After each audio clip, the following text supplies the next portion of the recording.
Please rise for the Pledge of Allegiance. I pledge allegiance to the flag of the United States of America and to the republic which stands one nation under God, indivisible, with liberty and justice for all. Thank you. Clerk, if you'll please read the announcement and call the roll. March 20, 2017. Please be advised this meeting is being taped for video and audio broadcast. Assisted listening devices are available. Mr. Bonifant. Here. Mr. Porcello. Here. Mr. Hempstead. Here. Mr. Kimmel. Here. Mr. Sachinelli. Ms. Melendez. Here. Mr. Sarasis. Present. Ms. Bowman. Here. Mr. Sims. Present. Mr. Kides. Here. Ms. Maggio. I'm here. Yes. Mr. De Palma. Here. Ms. O'Toole Gianderco. Here. Mr. Igneri. Here. Mr. Livingston. Here. 14 present, 1 absent. 14 present, we have a quorum. Next item on the agenda, the approval or the acceptance of the minutes of the regular meeting, February 28, 2017. A motion? So moved. Mr. Igneri moves. Further discussion, corrections, deletions, additions? Seeing none, all in favor? Aye. Opposed? Abstentions? Okay. Abstain. 1 abstention, Mr. Sarasis. Next item on the agenda, public participation. Betsy back.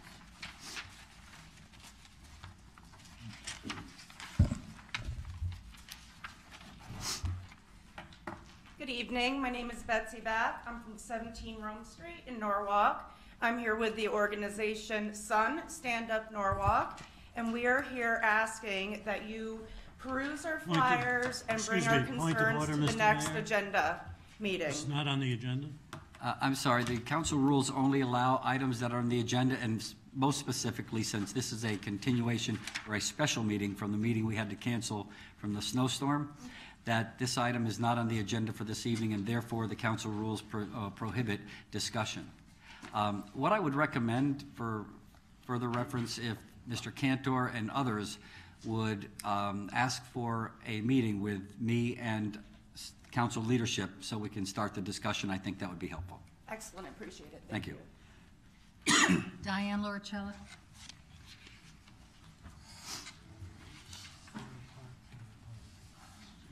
Good evening. Good evening. Happy spring, first day.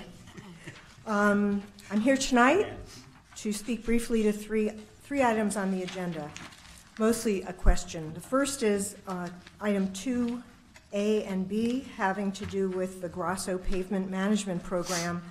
I am here again because it is spring. It is my understanding that the Grasso company had some outstanding zoning violations. I used to live at Village Creek, and I know that in their operations, they have had consistent issues with the Village Creek Homeowners Association and outstanding zoning violations.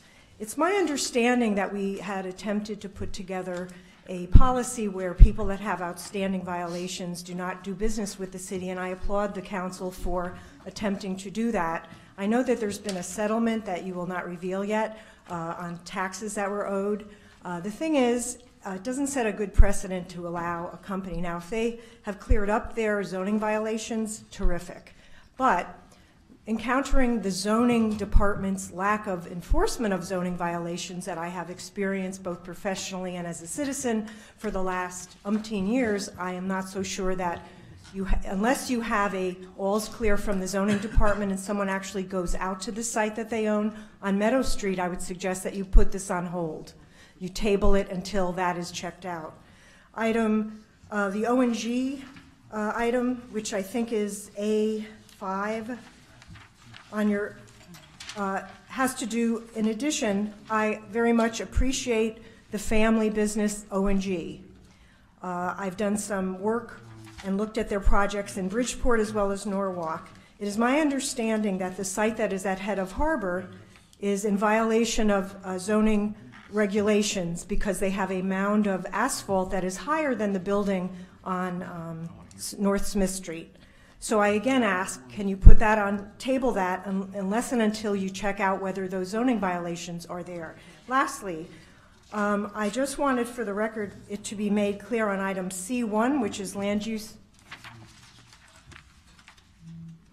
I want to make sure the chairman hears me, Mr. Chairman of Land Use and Building Management. On item C1, just wanted to, for the record, clear that I was not, and I will have the minutes, I'll send you copies of minutes, corrected minutes. I missed your last meeting. I am not opposed to Green Skies being a chosen vendor.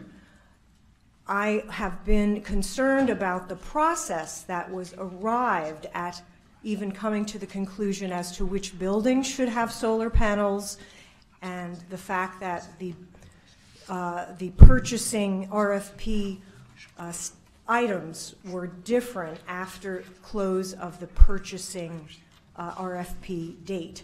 So I'm still doing some research on that, but I want it clear for the record. I feel Green Skies has a lot of wonderful qualities. I've checked them out. I've heard a lot of good things about them. They've worked in the town of Fairfield. I just am concerned about the process to select only this building for this round, and I think we unfortunately had a whole at least a year, if not 2 years, where we could have had economies of scale. And I am looking forward to reaching out to some of you, both Mr. Kaitis and Chairman of Land Use and Building Management. There's a more comprehensive way to do this to save taxpayer dollars. So I just wanted it clear for the record that I think that it's very important that we conduct the process, a good process that's open. On paper it looks good, but people like myself and others outside of the group that determined this particular item did not have the knowledge base, including the person from NCC. They're not from Norwalk. So I would just suggest that we open up the process and allow other people to help the city save money for our taxpayers. Thank you very much. Thank you. Oh, I'm sorry. Yvonne Lepar.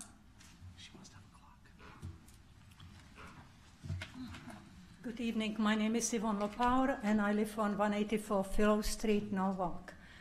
I am here to voice a protest against the process regarding putting an item on an agenda.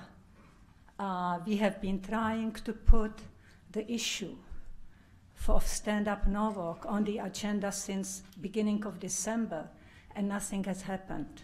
So I just want to make clear that we have approached a number of council people and have not received any positive action on that. Thank you. I think we're all willing to have that discussion. Thank you. Anybody else? Nope, that's it. There's no one else who has signed up to speak to the council. Is there anybody that came in late that wishes to address the council on an item that's on the agenda? Seeing none, we'll close the public participation.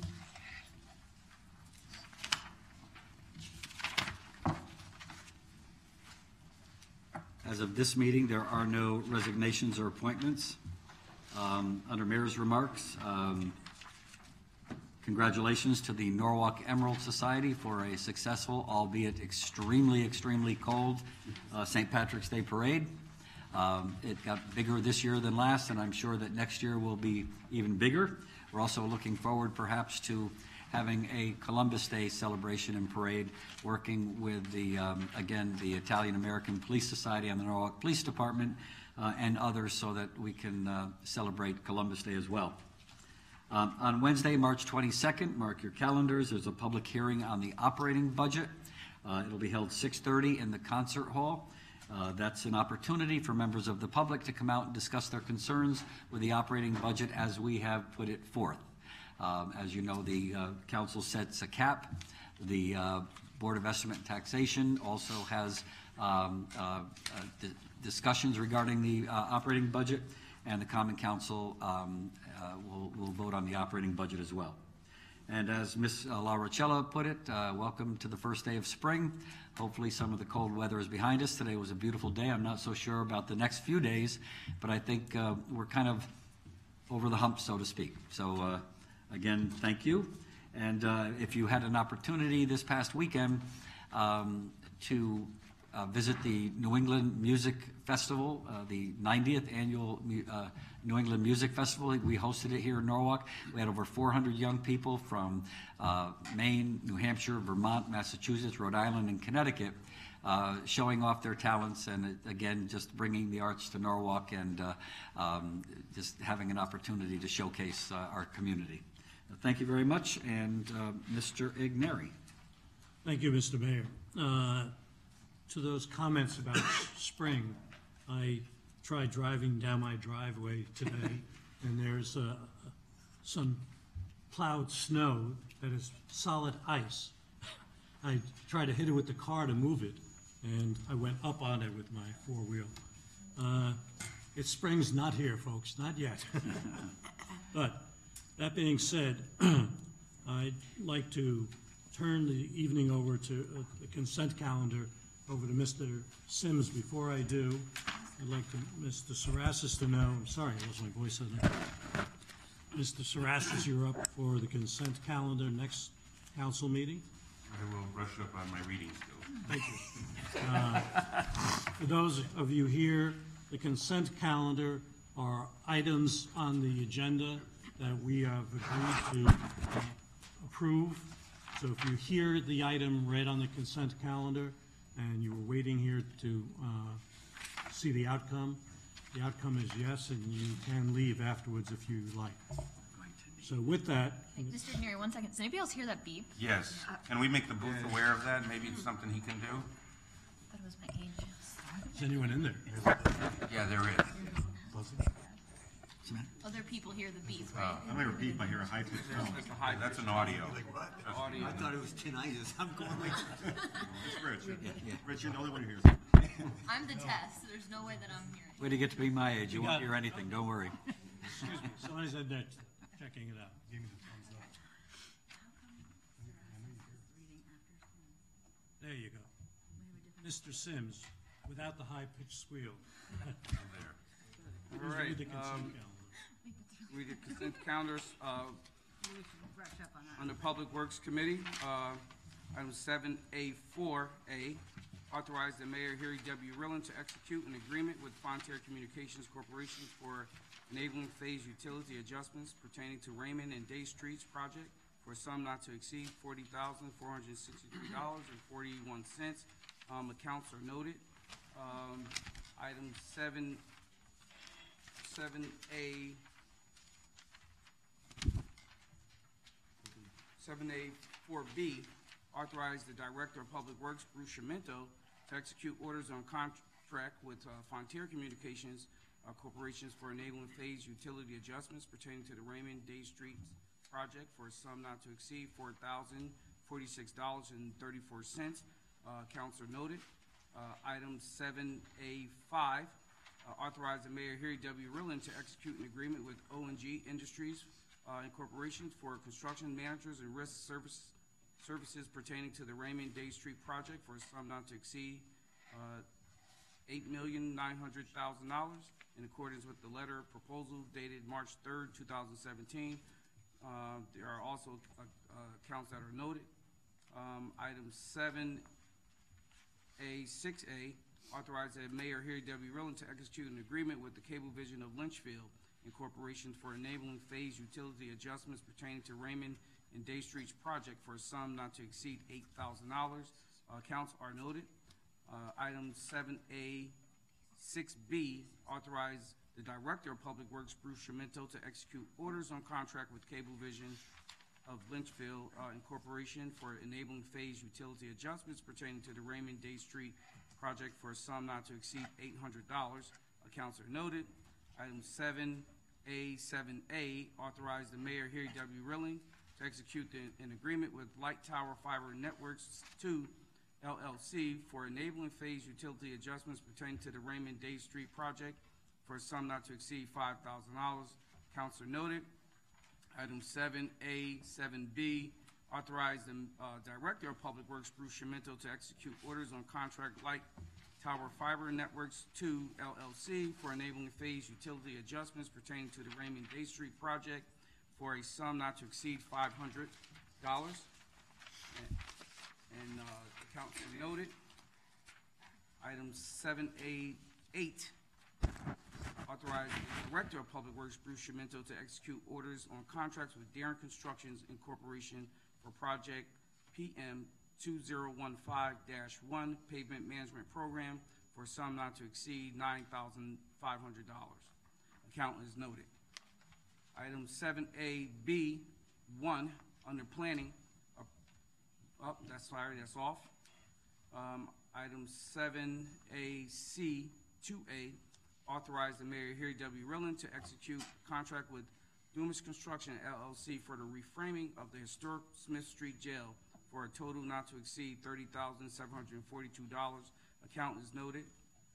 Item 7A, 2B, authorize the Historical Commission to issue change orders on contract for a total not to exceed $6,000.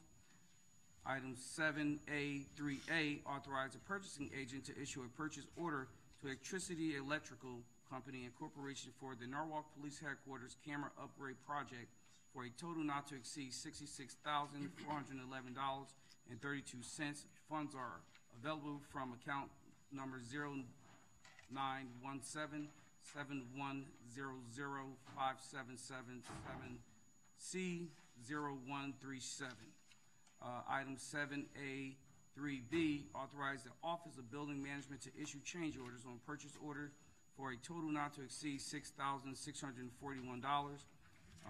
Item 7A, 4A, authorize the mayor, Harry W. Rillen, to execute a contract with DPM Contracting for the restrooms renovations project at Norwalk Senior Center for a total not to exceed $106,088. Funds are available from the Redevelopment Agency, CDBG, and Human Relations, ADA, and accounts are noted. Item 7A-B, authorizing building management to issue change orders on contracts for a total not to exceed $10,608. Item 7A-D, on the Parks and Recreation and Cultural Affairs Committee. D1, authorize the mayor, Harry W. Rillen, to enter into agreement with the Achilles International 501c3 to use the Shady Beach for the Lighthouse to Lighthouse race to be held Saturday, September 16th, 2017, from 9:30 a.m. to 4:30 p.m., set up to take place on 6 a.m. and tear down no later than 5 p.m. on Saturday, September 16th, 2017, estimated attendance 250. Item 7A2, 7A2, D2, authorize the mayor, Harry W. Rillen, to enter an agreement with the Achilles International 501c3 to use Shady Beach for the Lighthouse race to be held Sunday, September 17, 2017, from 9:30 a.m. to 4:30 p.m., set to take place at 8:30 a.m. We're tear down no later than 5 p.m. on Sunday, September 17th. Estimated attendance 150. Item 7A, D3, authorize the mayor, Harry W. Rillen, to enter an agreement with 99 Bottles for the use of Orchard Shell Park for 99 Bottles Craft Beer Festival to be held Saturday, June 3rd from 2 p.m. to 5 p.m. with the rain date from Sunday, June 4th, 2017, set up to take place Saturday, June 3rd, 2017 at 9 a.m. and tear down no later than 7 p.m. on Saturday, June 3rd, 2017, estimated attendance 1,000. Item 7A, D4, authorize the mayor, Harry W. Rillen, to enter an agreement with Team Mossman Events to use Calf Pasture Beach for the Mossman Sprint Triathlon to be held Sunday, July 16th, 2017, from 6:30 a.m. to 11 a.m., set up to take place Saturday, July 15th, 2017, at 10 a.m. with tear down no later than 5 p.m., Sunday, July 16th, 2017, estimated attendance for 100. Item 7A, D5, approve the 2017-18 Department of Recreation's facility usage and park fees. Item 7A-D6, authorize the mayor, Harry W. Rillen, to accept funding and all signs of documents relating to the maintenance and operating expenses associated with the Veterans Park Pump Out Station under the Federal Clean Vessel Act. The contract is between the City of Norwalk and the Department of Energy and Environmental Protection. The contract is in the amount of $6,352.83, effective January 1st, 2017 through December 31st, 2017. The state funds 75% of the operating expenses. Item 7A E1 under Finance Committee, resolution appropriating $200,000 for the purpose of parking capacity study. Item 7A E2, accept and approve the report of the Claims Committee dated February 9, 2017, March 9, 2017. Item 7A E3, for informational purposes only, narrative on the tax collections dated March 16, 2017. And that is the, do we have one more? The back Oh, page. I apologize. Item 7A E4, for informational purposes, monthly tax collectors report dated January 31st, 2017, and February 28th, 2017. That is the consent calendar as presented, and I move for its adoption. Mr. Sims, item A1 was originally on consent. It's the first page. It was consent to table. Okay, that is correct. And item 7A, A1, that is what Mr. Igneri was just referring to. That item is being sent back to committee. That's it. That's it. Any other changes? Not seeing any. All in favor? All right. Consent calendar is so approved. I turn it back to you, Mr. Mayor. Thank you, Mr. Igneri. We're getting feedback again? Again, it doesn't stop doing this for me. It stopped briefly. Yeah, but it's back No, now. not here. Not here. No, it's back here too. No. It's Doug's fault. So they have their hearing aid turned up? Okay, Mr. Igneri, item 7A2A. I'm going to move item 2A and 2B since they're the same. 2A is authorize the mayor, Harry W. Rilling, to execute an agreement with the Grasso Companies LLC for project PM 2017-1 pavement management for sum not to exceed $3,410,044. I'm sorry. $3,410,044. Item B is authorize the Director of Public Works to execute an order on the contract with the Grasso Companies for project PM 2017-1 pavement management program for sum not to exceed $341,004.40.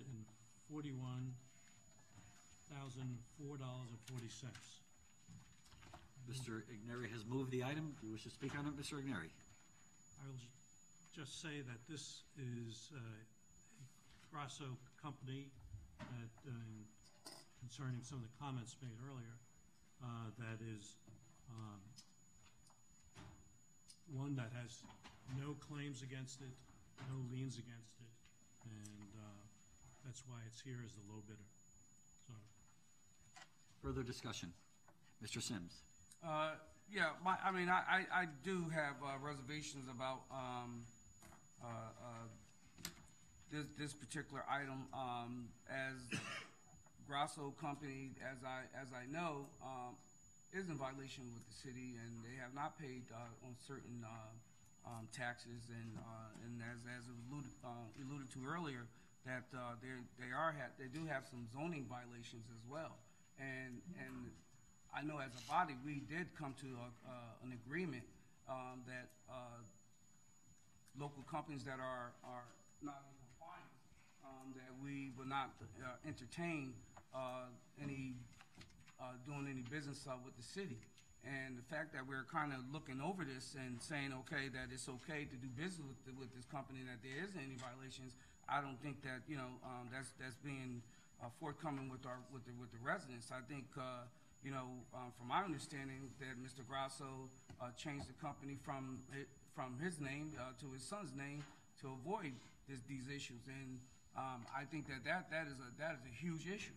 So for me, if we're gonna pick and choose which companies that we're gonna ignore, then what's the sense of having these resolutions or these laws in place?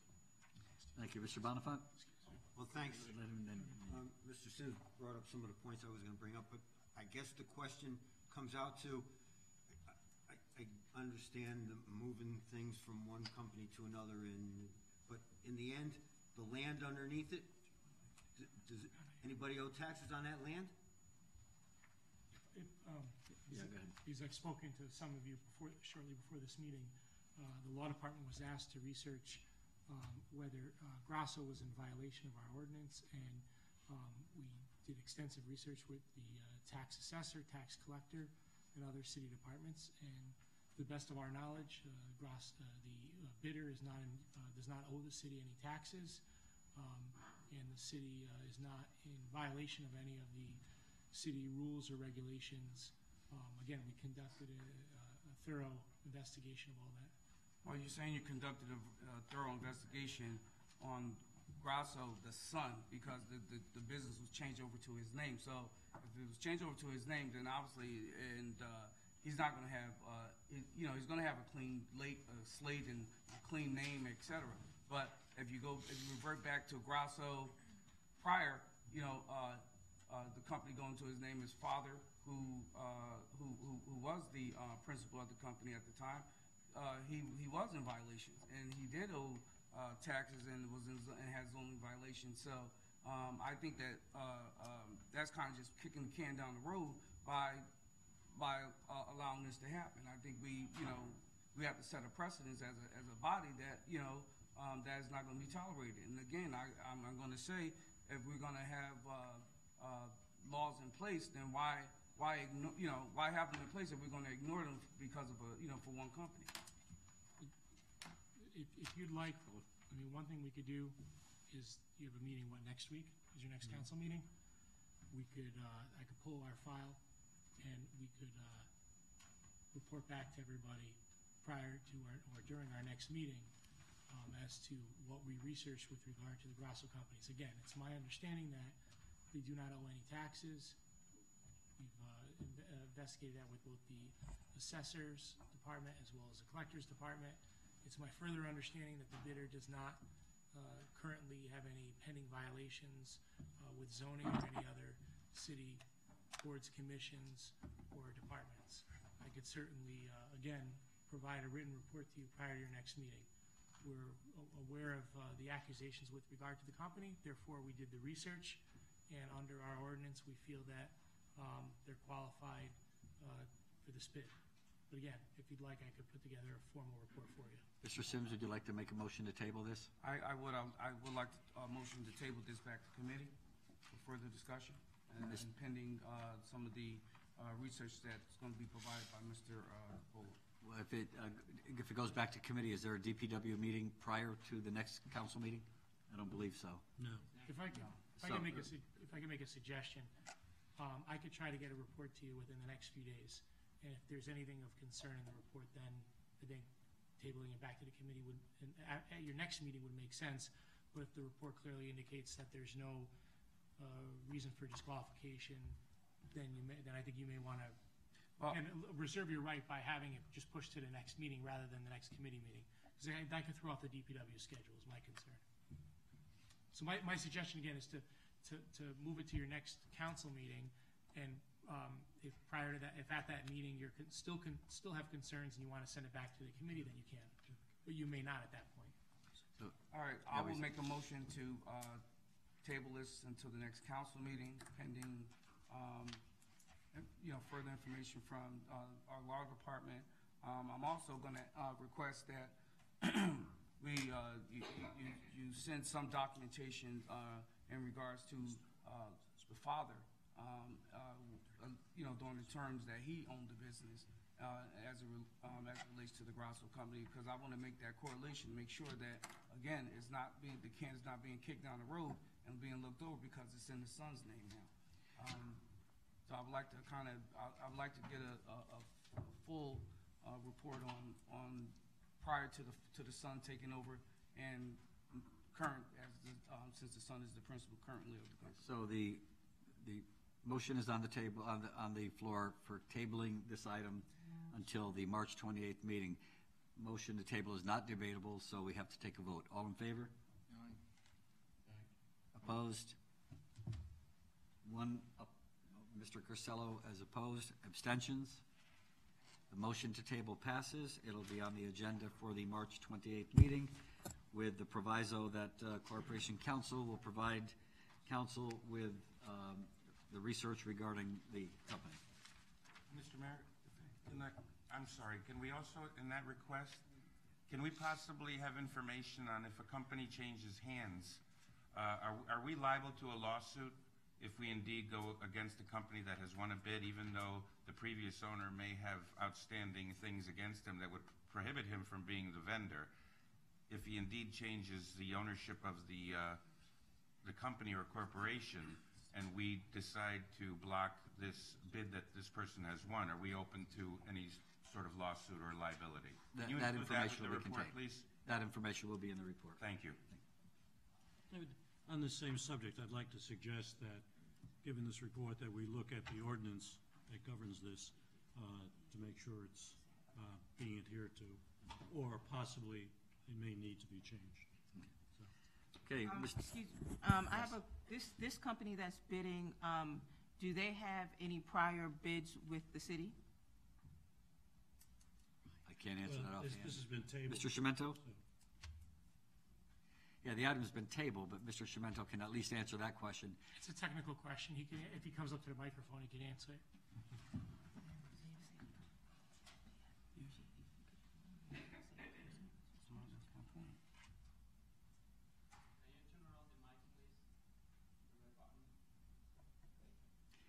Does the Grasso company have any previous contracts with the city of which you are aware? Yes, they did. Several years ago, they had the paving contract, the very same type of contract we're looking at now. And the department has no issues with them performing the work or any follow-up or punch list items that they had. So it is being considered the same company by DPW. I was just wondering why changing an owner would change the way. Well, I think all that'll be answered by the next council meeting. If not, we can send it back to committee, and I'm sure Mr. Sciamento will be at the next meeting as well. Mr. Sciamento, you may want to stay. Next item, Mr. Igneri, item 7A, 3A. I'm going to move 3A and 3B as well. They're related. Number 3A is authorize the mayor, Harry W. Rilling, to execute an agreement with the second taxing district of the city of Norwalk, Connecticut, acting by and through South Norwalk Electric and Water, SNU, for enabling phase utility adjustments pertaining to the Raymond and Day Streets project for sum not to exceed $270,140. B is allowing the Director of Public Works, Bruce Sciamento, to also execute orders on the contract not to exceed a sum of $27,014. Counts duly noted. Mr. Igneri has moved the item. Do you wish to discuss the item? I open it to questions. Mr. Sims. Yes. As I researched, I looked over this, the materials over the weekend. Something kind of struck me in regards to this particular, items 3A through 4A, and for me, I'm sorry, to 3B, and for me, I want to know what's the reimbursement process, and why is the city reimbursing South Norwalk Electric Works for work that they're going to be doing in the city, and also I believe that they're also reimbursing the city or they're reimbursing the city for police officers' work, and I just want to get some clarity on how's that all working and correlating with our residents, because I mean I don't want the city shouldn't have to reimburse South Norfolk Electric work on jobs that they're doing here in the city. Right. To bring everybody up to speed, this is part of the Washington Village project that the developer Trinity is doing. And because of the infrastructure work on Day and Raymond Street, all of the utilities must be moved. We call that enabling them. They've got to be moved so the work can be done and then it'll be put back in place. Most of the items that you see there are utility movements. Frontier, for instance, or the Cablevision. In SNU's case, they have to move their utility. There's two. They have to move all the electrical wires down off the poles and relocate them. They also have to relocate all the water mains. I think in your packet also is a detail of how that takes place and the things that are going to be happening during the process that we have. You may see a map something like this. All right, that shows the relocation of either the electric or the water main. And this is why they have to do this as part of the Washington Village reconstruction. As you may or may not know, the elevation of the intersection of Day and Raymond Street is being raised approximately 6 feet. They cannot allow their water mains to be below really 4 feet. So if we're putting 6 feet of fill on top of 4 feet of, it's going to put their pipes down almost 10 feet, and that's not acceptable. We have to relocate all of those water mains as part of that project. Also, the same thing with the electric. Electric, we're raising the road, and they're getting closer to the electric lines on the poles. They have to be removed also and relocated. That's what that's all about. Being paid for through the monies that are given to us through either the grant or the capital budget for the city or the Washington Village project. Okay. And I think I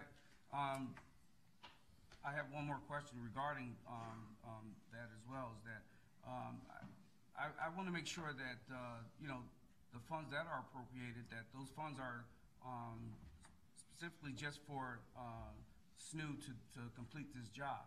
I don't, I have some reservations that this money, the money is going to be set aside, and some of the money is going to be appropriated to other projects in South Norwalk that has nothing to do with this particular project. That's not so. We're controlling the project ever since I'm going to guess 3 months ago now.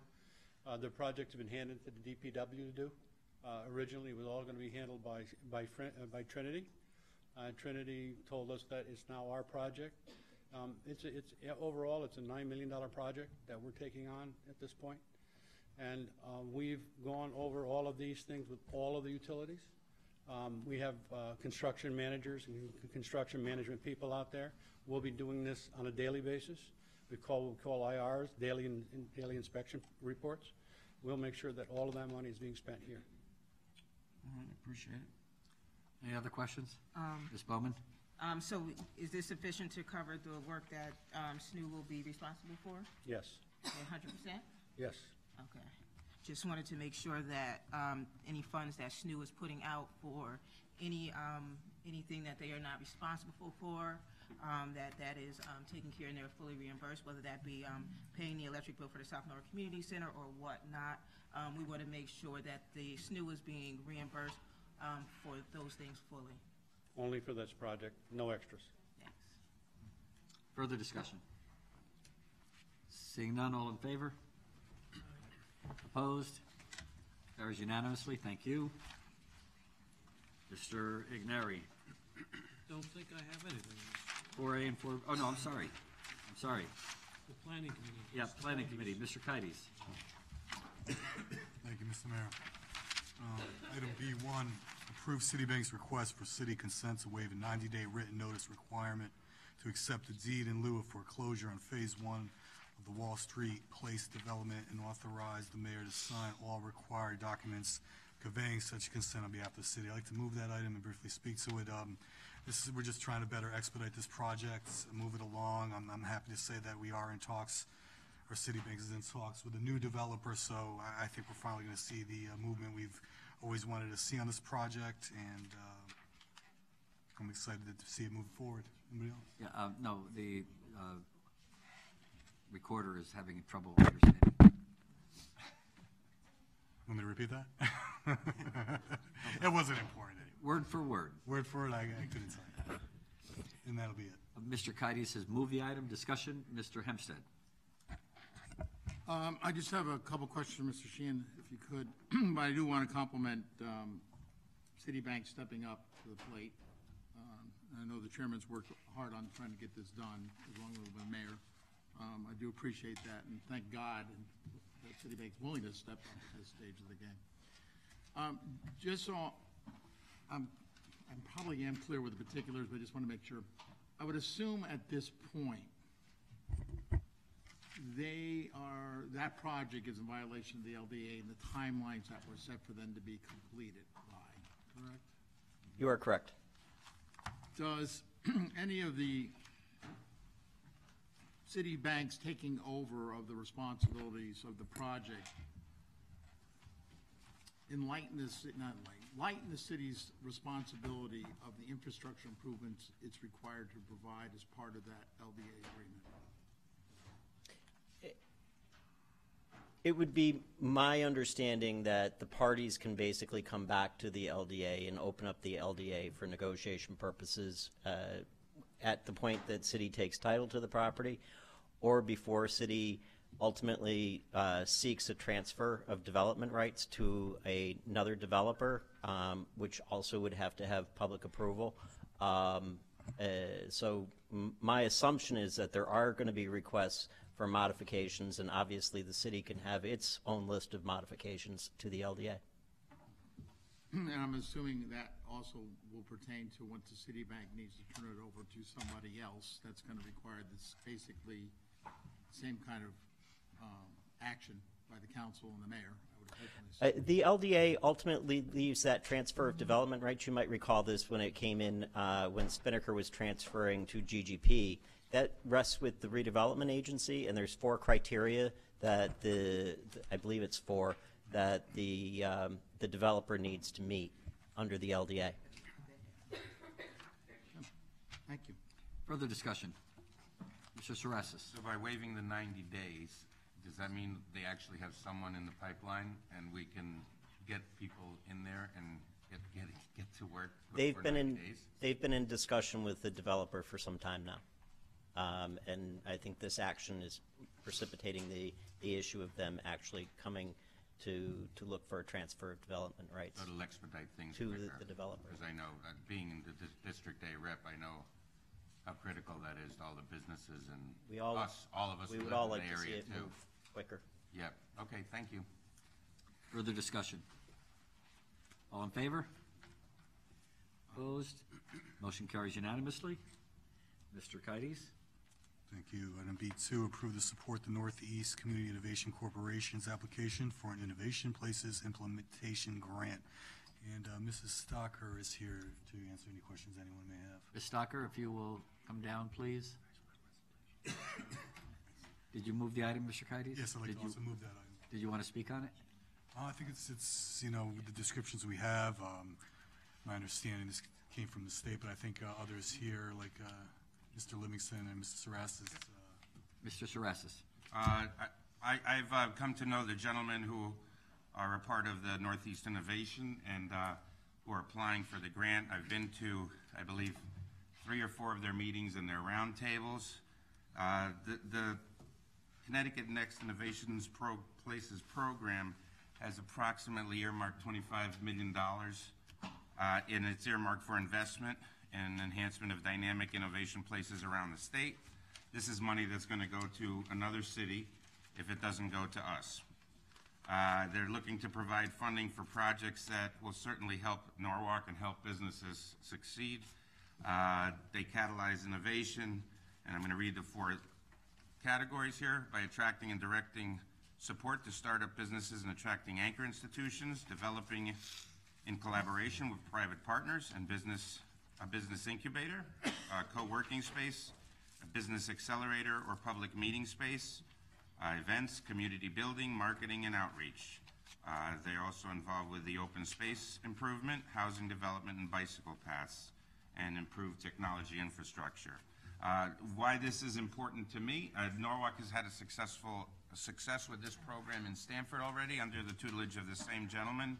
I myself, being someone who has had a global startup in the works for some time, would have appreciated having something like this in Norwalk already. With the state's corporation tax being around 9.7, which is something we have to work on to lower, considering we're the highest in New England. It's nice to have assistance and help to grow a business in Connecticut, specifically in this case in the Norwalk area.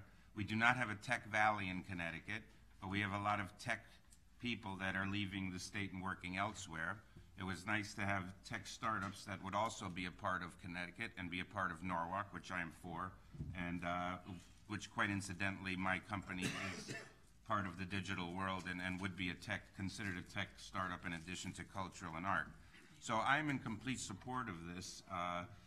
I've not worked directly with these gentlemen, so I can vote on this, although it's kind of funny that I have approached a point in my business where I've had people approach me wanting to know what stage I'm at and want to invest in what I'm doing.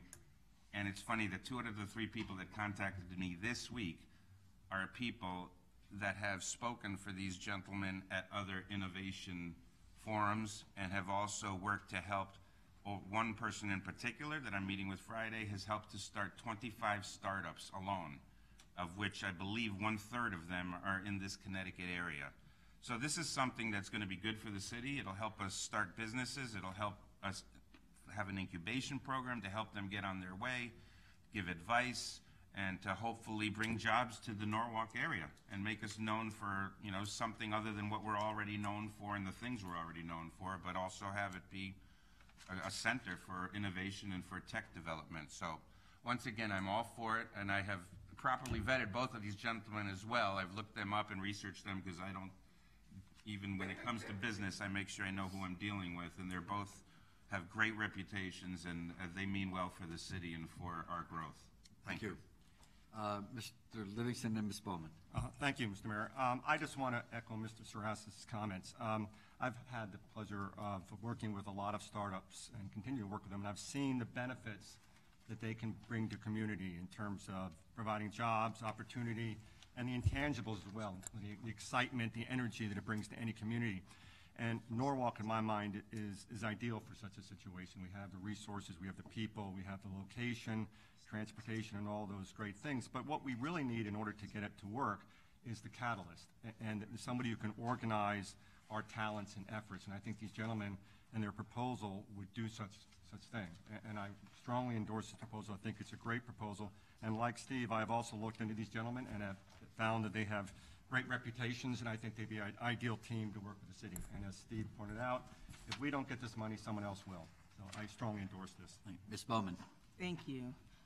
So as a recap, we were first notified of this item at the last council meeting. It's good to know that you've had 3 or 4 meetings with them. I don't know if that's because of through your business or what, how you were able to get the upper hand knowledge, but we have just become notified of this initiative.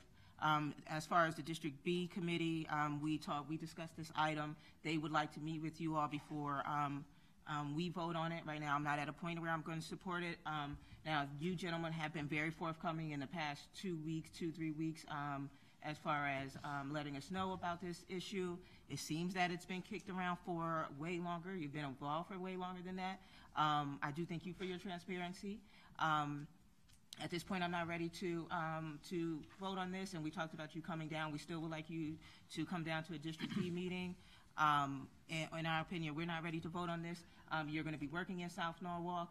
We talked about things at the planning committee, about things about fleshing out exactly what the term South Norwalk means in your proposal, because the South Norwalk district even extends beyond District B. So that general, just that broad term means a lot of different things. So there are areas where we can, I would be more willing to even look at as far as how we can bring diversity into the plan and look at, African-American businesses. I think someone was telling us about how New Image Salon got their placement on North Main Street, and that was through a similar initiative years back. So we would be interested in working things out and fleshing things out a little further. So right now I'm not at a point to support this. Right now I will abstain. Well, we actually would like it tabled. I don't know if even that.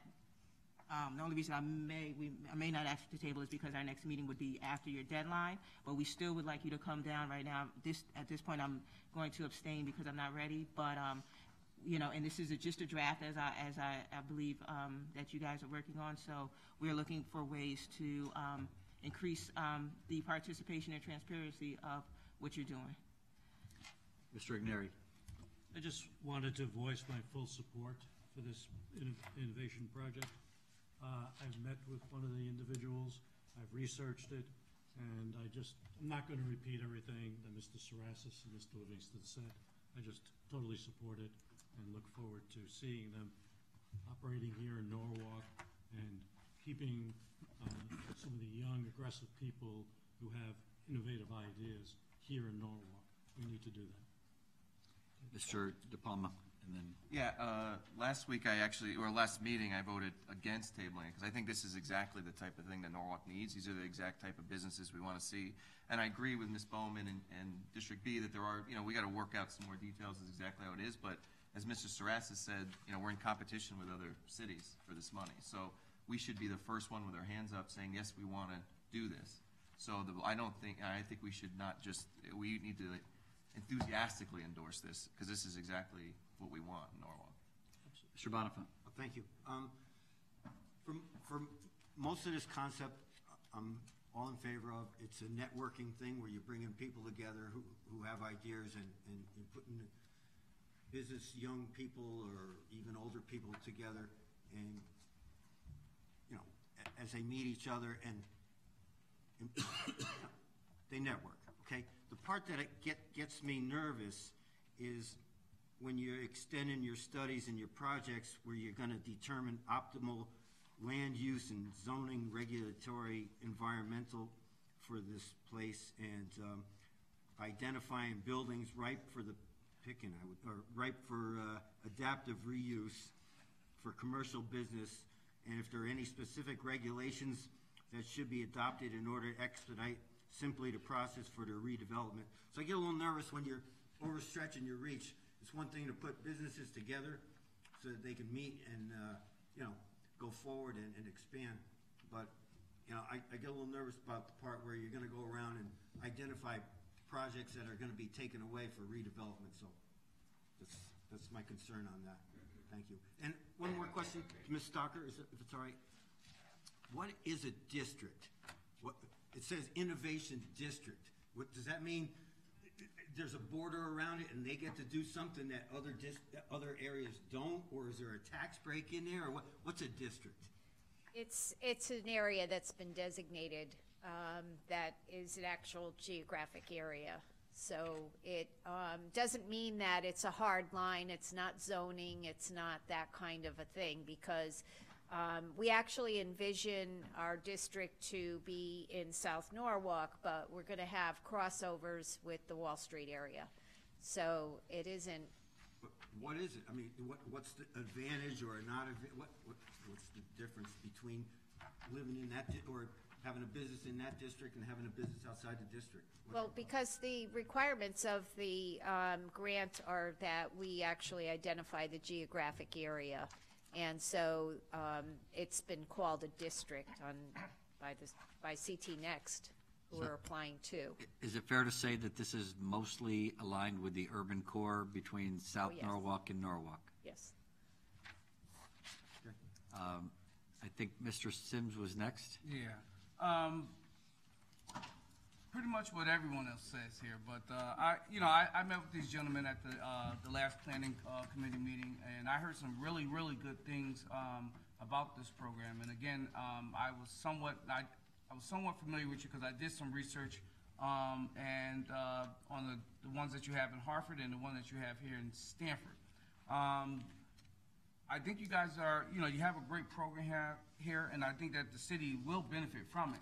But having said that, when we had the discussion, you did say that you were going to be located in Norwalk, and I think some of the agreements or terms was that you had to be within a certain radius of the train station, correct? The South Norwalk train station. And my only concern about that was I wanted to make sure that the city wasn't, the city wasn't giving you space to occupy the program. Because when I spoke to you, you said you were going to be seeking space on your own, and which is great. But as Mrs. Bowman alluded to, the fact that you are going to be in the urban community that we both represent, and you're going to be helping a lot of the small businesses or startup businesses within the urban corridor, we want to make sure that at least that, before you guys, before we go forward with this, is that at least we give you the benefit of the doubt to at least talk to the urban community. And I think that would be more ideal for myself, and I believe Ms. Bowman and maybe some of the other council members as well, is that you come down into the next District B meeting and you make this presentation to the leaders down in that area, and also to some of the residents that are in South Norwalk. I think it will be ideal. It's not that we don't support this. I actually really like it. But I think, for us to move forward, I think it'd be great for you guys to come down and actually do a presentation to the members of South Norwalk District and get their buy-in and their support. And I think this will be fruitful and have a lot of substance going forward with the buy-in from everyone in the community. Because right now, it seems like South Norwalk is always being left out of the conversation. And we want to make sure that everyone is a part of the conversation. All right? So again, I do commend you guys. You guys gave a great presentation last time, and I look forward to you guys coming to Norwalk. But I would love for you guys to come to the District B meeting and make the proposal to the residents that are there. Mr. Hempstead. Yep. I had a lot of questions that night at the committee meeting. It was a little convoluted, but I certainly understand the importance of us trying this, and I'm calling this almost an experiment more than anything at this stage of the game, because the amount of money that they're seeking is on the low side compared to what may be available statewide. But it's not a concern. The only thing I would like to see adapted into this, you have a great report, understand, it's a huge scope of items you have here. You're talking about zoning regulations, you're about land use regulations, all the way down to some minutia. That's in the cover sheet for all this. As you institute the grant, I think it's beneficial to everybody that's here in the city that you have your deliverables and the measurable deliverables. So whatever it is once you develop the exact plan you want to go with whatever fund you get, what is that end goal? How are you going to deliver it? And then at some point pick a milestone where you're going to get back to everybody and saying, we were able to institute this. Something I think as you move forward with the grant, probably be a great ad, and everybody here can communicate it. Good luck. Ms. Maggio. Thank you. Mine's a little question, probably because I didn't read it front to back like I was supposed to. In one area, I saw that it was the Sono innovation, and then in another area it said Norwalk innovation. Is there a reason or a radius that you have to comply with to be inside of, to get the grant? It has to just be based on, like in Stanford, is it just the Chopin innovative system, or is it Stanford? Because I think everybody from Norwalk will benefit for this, and maybe if you guys came to East Norwalk, you'd get lower rent and go for the third taxing district and those kind of things, and still benefit all of the city. But I didn't know if there was a specific guideline as to what radius you had to be within. There really isn't a radius, but the key is the transportation node. So as Mr. Sims had mentioned, the train station, which is a key area of focus for this program. And in fact, it will be more citywide in terms of who it reaches, and it also is likely to be moving around a little bit in terms of where or when, what kind of activities are held. I think that's fair to say. Would I like to speak for a second? Sure. So the state guidance, my name is Peter Propp, I'm with Northeast Community Innovation Corp. Our goal is to bring this program and this funding into Norwalk and to bring people together and generate new ideas and all the things we were talking about. The state has a vision of linking vibrant downtowns. That's what they think is exciting, that you could be in the downtown of Sono and get on a train and be in New Haven and have an exciting meeting in New Haven and go back and forth across the state. And that's the sort of vibrancy that they have in their minds. The trains are one of the great assets of the state. So that's sort of the direction we've been getting. We actually have looked all over. There's so many great parts of Newark you could go with this sort of program. But what we decided after speaking to the state was, let's keep it close to the train station. Let's make sure we get the money in. Programming-wise, we intend to do projects with the Wall Street Theater. We actually are partnering with Norwalk Community College on parts of the program. So there's a lot of stuff we'll be doing across the different parts of the city. Mr. Sarasis? I just wanted to say at this time that some people asked, how did I find out about this, and other people didn't really know about this yet. I always have a serious interest in small business development and large business development in Norwalk because of what I do in my private life. And that's why I went to the meetings as soon as I found out about it, which was more than a couple months ago. The second roundtable I went to, which the mayor was also present at, you actually sat at my table, there was, I believe, over 75 people attended. Out of those, just to address Mr. Sims' worries and Ms. Bowman, that was an extremely diverse crowd. I would say 50% of it was minorities of different cultures. There were kids there representing Norwalk Community College. There were a lot of representation. It is unfortunate that not everybody really knew about it, or any other. There were no other common council people there, but they have reached out. The other thing I want to say is I'm in firm support of this, even though my district lost it, and not many people are aware of it, although they are. I was sitting at the table that same evening when the person from the state of Connecticut was there that approves this particular loan. And the reason originally it was going to be in the Uptown, Main Street, and Wall Street areas. However, that changed because of a couple buildings that haven't been finished yet, and the look of our Wall Street area, which I love, but we need to finish.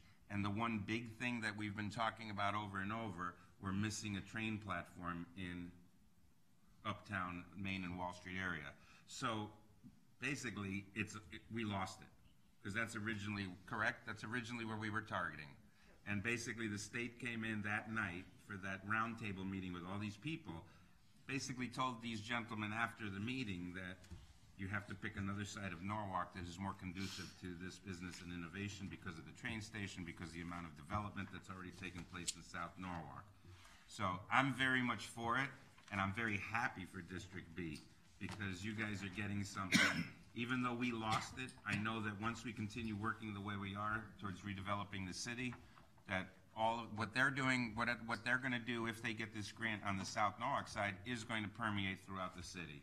And that's exactly what their meetings have been about, their roundtables have been about, and the boutique you're talking about is Katya's Boutique. A lot of the little stores have found out about this, and they've been coming to all these meetings as well. So I just want to let you know that District A's loss is District B's gain. And they're very open to the community. I mean, I feel bad that a lot of the community didn't know about these meetings, but once again, the only reason I know is because I have a focus on that small business side of me, and that's how I found out. And the moment I found out, it was interesting enough to keep going back. So Just to further respond discussion. quickly to Mr. Sarasas, I don't think Ms. Bowman and we had concerns about the broader minorities in the city didn't know anything about this. We're just saying that, because as council folks, I think most of us found out about this at the planning committee. So it was kind of just like a last minute thing that fell on the table, and it was there for us to take action on it. So I think on both sides of the aisle, we had reservations about it. And, and even though we heard some really, really good things out of it, everyone was a little curious on, who these folks are and, what is this all about, right? And I think that's still the question that a lot of us raised.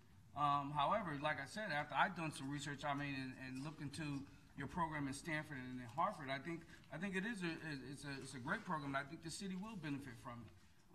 But having said that, I think there needs to be a little more transparency, and I think that before we rush to put programs like this here in Norwalk, and I understand the deadline of it, but we have to give our council folks as well as our residents the benefit of the doubt, give them opportunity to weigh in on this, and just to put this on the table and say vote on it, and I don't think it's fair to none of us.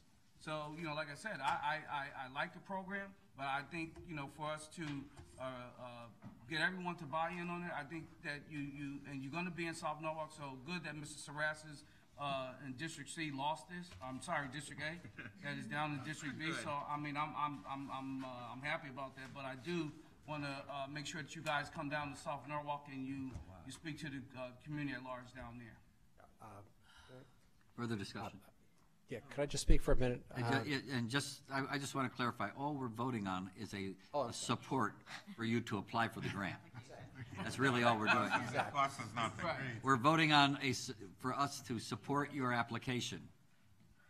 That's a good thing. And Mr. Schwimmer, yes. Hopefully you approve it. Anyhow, I'm Barry Schwimmer. First of all, I just really want to thank all of you for the kind words. It's really nice to see, and we've spent a bunch of time in Norwalk and working broadly in the city, and again, it's just really nice to hear this kind of support, and we're very much looking forward to bringing excellent programming here to the city. Just, I want to address a couple of things quickly. One is lack of transparency, and if you feel rushed to judgment and whatever. We are as open of a book as humanly possible, and if we're ever not, you know how to find us, and hit us over the head and we'll tell you whatever you want to know. Diversity is incredibly important to us in this, and that's just not lip service. Companies with diversity actually empirically perform better, and we're very conscious of that, and if you take a look at any of our kind of backgrounds and track records and the companies that we've helped to foster, it's a very diverse group. And as I say, it's real important to us, and it's real important because diverse communities and diverse companies perform better. So we're all in favor, and we're happy to come down and say we can, and hopefully we can make a little bit of an impact. Unfortunately, we really do need to move quickly. This is a timeline and agenda that is being driven by the state. Some of the terminology around district, et cetera, also is being driven by the state. We have to live with that. But I think for us, the most important thing that we can do is put our hat in the ring and put it in strongly and get a grant so that we can begin to work in Norwalk. And that's really all that's on our minds right now. And to the extent that we can help you and work with you, please let us know. Thank you. Further discussion. Yeah, but without belaboring this issue, right? I just want to know, why did it take you guys so long to come before the council to make a presentation and to seek our support? Why didn't you come 6 months ago? Why didn't you come a year ago? A little bit of two things. One was, frankly, ignorance on our part. We just didn't really know everything about the way that this works. In terms of a year ago, 6 months ago, it didn't exist. I mean, we are dealing with this in real time, real fast. And again, if we've passed over anything, I apologize. I mean, it's just completely unintentional. We are dealing in very short time frames. We're trying to adapt and communicate as quickly as possible. We look forward to more and complete and more open communication with, broadly within the city of Norwalk. So again, this was not intended in any way as a slight or anything remotely resembling that.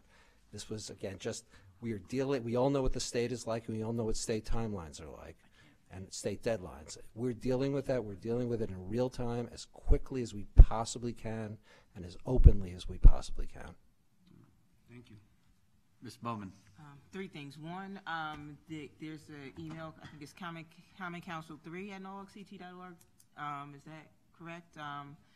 Is that correct? commoncouncil3@norwalkct.org, and you'll get all of us with that one email. So meetings, different things, like, updates, you can just email us all.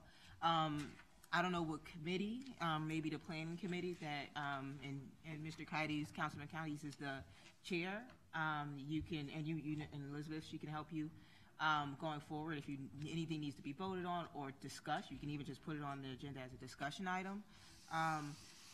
You can do that. So those are ways that you can stay in touch. But a question for, both of you and Tim, and also Tim. Do you know, so just fast forward, say that they get the fund, say that you're funded, implementation, so the funding goes to you, or does it come to the city and then be dispersed? Yeah, the way that it works is that we formed Northeast Community Innovation Corp., which is a not-for-profit company.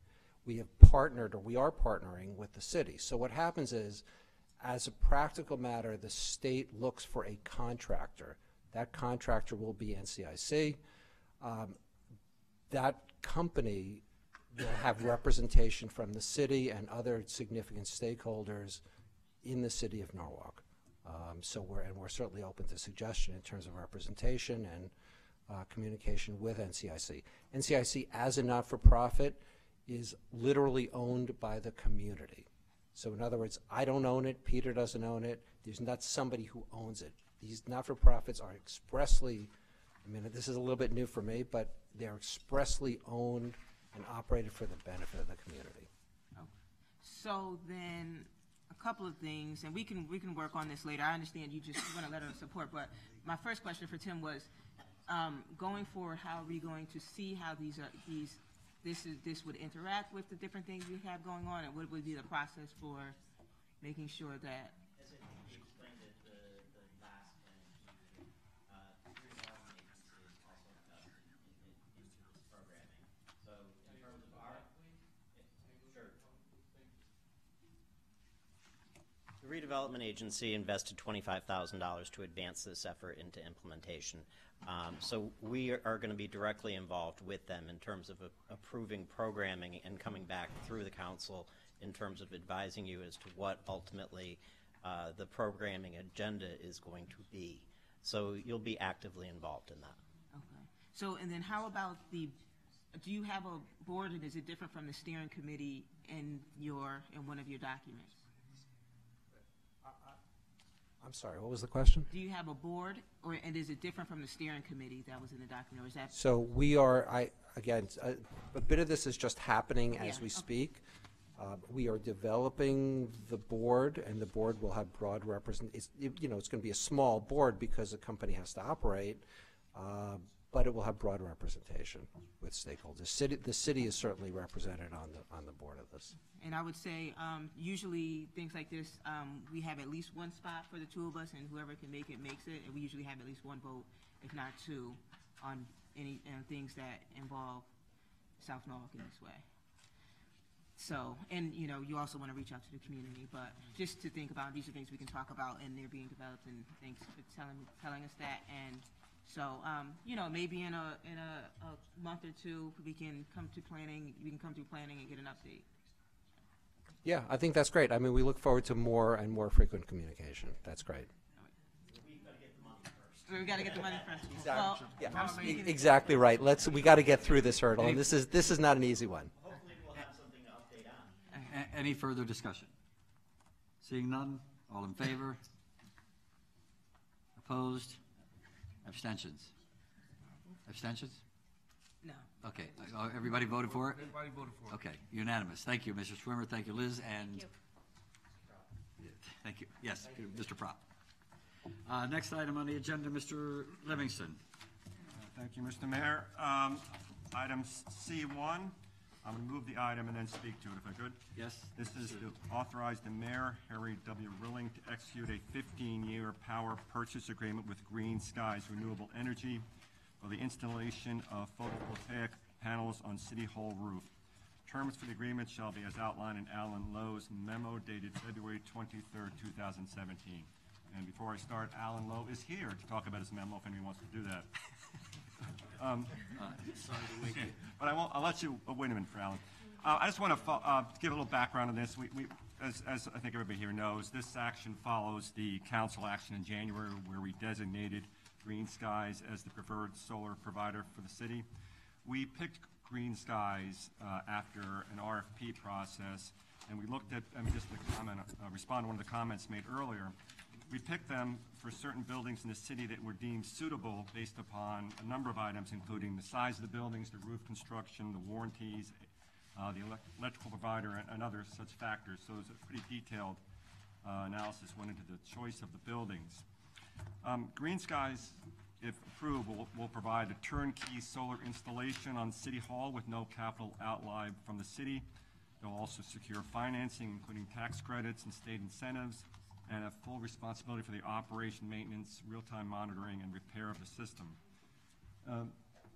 Just a couple points on the agreement. It's being reviewed now by the city's law department. We have some input from David Mann, who was our sort of consultant, if you will. He's the adjunct professor, architectural engineering technology, long title here, building efficiency and sustainable technology at Norwalk Community College, who has been assisting us in this project and is very familiar with this area. So as I said, he's going to be helping the law department. They have looked at this, and Alan, correct me if I'm wrong, there have been no showstoppers to date. They're still working it through. But just a couple of key points on the agreement. It's a 15-year agreement with two options, I believe, for two additional 5-year terms. The 15-year term is tied to the term of the ZREC tax credits. You know, some people have talked about getting a shorter agreement. We've talked about 20 years before, but we can't go any shorter than 20 years. It just can't be any shorter and still take advantage of the tax credits. And as of now, we estimate cost savings for the first year to be approximately $18,000, and total project savings for the 15-year agreement be approximately $338,000. I think it's a terrific thing, and just as one more aside, the Facilities Committee of the Board of Education last week reviewed a similar proposal from Green Skies for Norwalk High and Narromake Elementary School, and they approved of that committee, and it's going to the Board of Education for approval, I think this week or next? Tomorrow. Okay. So anyway, I think it's a great opportunity for the city to get on board with solar, and I'll open up to Alan if any comments. And also we have a representative from Green Sky here as well. Any questions? Mr. Sims? Yeah. For me, I just had I don't have an issue with the project, but I do have some concerns about the RFP and how was that that was actually done, because from my understanding, I think the company was hired to do a job, and that previously, and that they once they were hired in the job, they started the job. They start breaking it up in pieces, and now you know, they're back for another RFP. If I'm correct. I really don't. Okay, let me just. So yeah, so the RFP process, as Ms. Lorchella referenced, so the job was sent out, was bidded, and then it was bidded with the schools, and then once the bidder was chosen, they were allowed to break up. And I think the point was, if people knew that they could bid on pieces of it, then we might have gotten different bids. So I wonder if we can get a legal opinion on this to see. You know, Well, could you expound upon that, Alan, Mr. Lowe? If you could expound upon that actual question so that Mr. Capola might be able to answer it. Working with the purchasing department, we issue RFP with listed 5 locations, 4 locations actually, right? 1, 2, 2 schools, 2 parks, 5 locations. 5. There's no requirement that somebody have submitted a proposal for all 5. It wasn't like limited that, restricted that you had to submit proposal all 5 locations. They can submit for 1 or 2 or 3. So as part of the review process, the parks location didn't come through because the size of those projects is too small for a power purchase agreement. So we dropped those locations. So I don't see why there's a violation of anything, because again, our proposal wasn't that you have to submit all 5 locations. You can submit for 1 or 3 or 2 or whatever, and the city has the right to, we still have the right to select any one of these. So potentially we can actually assign one location to one vendor and then another location for another vendor. So there's a lot of flexibility in our process. So I don't know where that come from, that we restricted that the proposal came in and we deleted 2 locations because nobody submitted. So what was the language that clarified this to the bidders? I guess the question is, do all vendors have all the same information in order, before they bid? So they all had the same bid package? Yeah, it's advertised, it's bid as a package, and then addendums issued through the purchasing department. So there's no specific restriction on anybody. If they have a question, they can always ask those questions. So there's a statement in there that said you can bid on a piece of it or you can bid on the whole. This is 9 months ago. So what is the language? I mean, do we have, can we get the language from the bid? Yeah, that sure. was sent out? There must be a copy of the RFP that could be forwarded to the council members that are asking questions about it, correct? Yeah. I can get you the copy of those. Maybe you could arrange from the purchasing department Yeah. to do that? Is this time sensitive? This is time sensitive. This is April. Mr. Kimmel. I fail to see I think I understand the concern, but I fail to see the problem. What is the problem that we're referring to? That potential problem? Well, Alan, it's a question to Alan. Do you see a problem in what was said? I don't see a problem. We're awarding this right now. The reason being is, again, it's an RFP process that went through advertising. There's a whole process. If anybody has a question, they can always ask the question. If they feel that we are limiting their ability to bid on, or they don't have the ability to bid on all the projects, we never say that we have to, someone has to bid all 5 locations. In fact, we know a couple of locations was questionable. In fact, we have a air turbine on one of the things for Oyster Shell Park, and we weren't sure anybody submitted a proposal for that. So we had no intention of approving all 5 locations at the same time, or restricting to approving all 5 locations to one vendor. So we have the ability to select which location and all that. In fact, again, nobody submitted a proposal for the other 2 locations at the Parks Department, which is Photo Farm on and the landfill location, Oyster Shell Park. So there's no proposal submitted for that. So I don't understand why. So you're saying there is language in there that clarifies that they don't need to bid, that they may bid on one or they may bid on all? Right. Okay, that's my question. Further discussion, Mr. Bonifant. Thank you, Mr. Mayor. I'm one of the ones that kind of helped send this back and take that extra month to just get some answers. And my biggest question was, what are the actual savings? I mean, there was a lot of numbers and charts in first year, second year, but in the end, you get, you're letting a solar company take over your roof, and they get all the tax breaks, the rebates, the incentives, and they're going to sell you a product with something that is on your roof. Typically, in a typical month, the electric bill for City Hall is $20,000 in rough numbers. Sometimes a little more, sometimes a little less, depending on, how hot it is and how cold it is. So for that $20,000, with this, when it's all said and done, that 20 grand goes down to 18,500 roughly, we'll say, for a grand total savings of 7.5%, because they're going to generate electricity and sell it back to us. So we're buying something from them. I guess the more sunny days, the better they'll do, or whatever the angle of the sun and boxes and all those other things. We're not gonna go that crazy. And how many days are gonna rain? But in the end, that 20 grand goes down to 18.5 for somebody who's taking up your whole roof and selling you their product and making money. There you go. Mr. Kimmel? Yeah, I'm glad there are savings, but even if the savings were less, I would still support it. I think it's an important environmental issue, and I think we need to continue along this road. The savings go way beyond dollars and cents in the long term. Mr. Kites? Yeah, to speak to this briefly. This is the first solar agreement, if it passes tonight, that the city of Newark has ever done.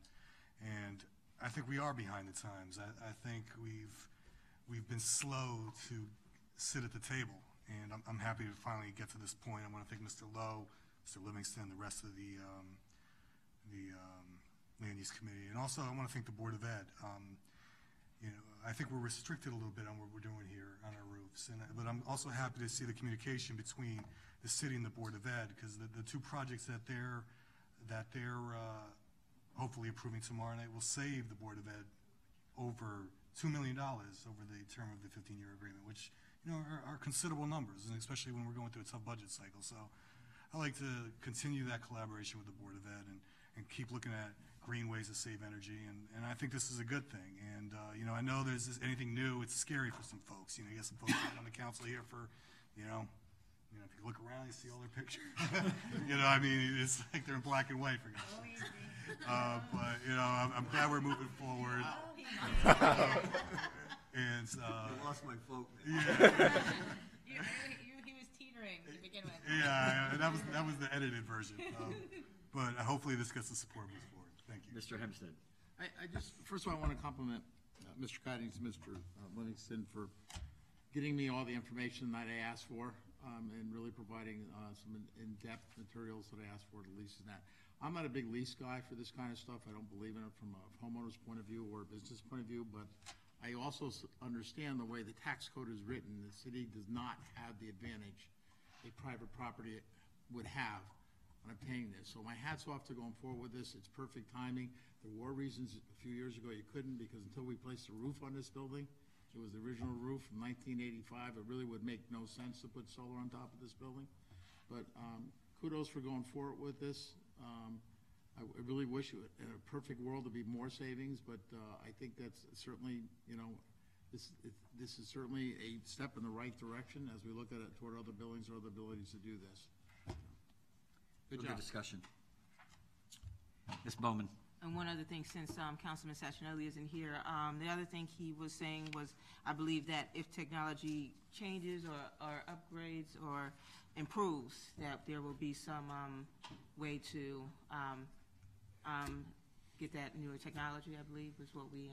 Yeah, we did talk about a community level, and also it is to the best interest of the vendor, the people that own the system, and the city, to continue to look at that in the future, where there is new technology to the amount that's financially feasible for both sides, will be looked at. So we will include that provision into our power purchase agreement. Further discussion? Seeing none, all in favor? Aye. Opposed? Abstentions? Motion to adjourn. Carries unanimously. Thank you. Thank you. You beat. Who's up? Who's up? Motion to adjourn. Maggio, motion to adjourn. All in favor? Aye. She meant it the most. Said that a while ago.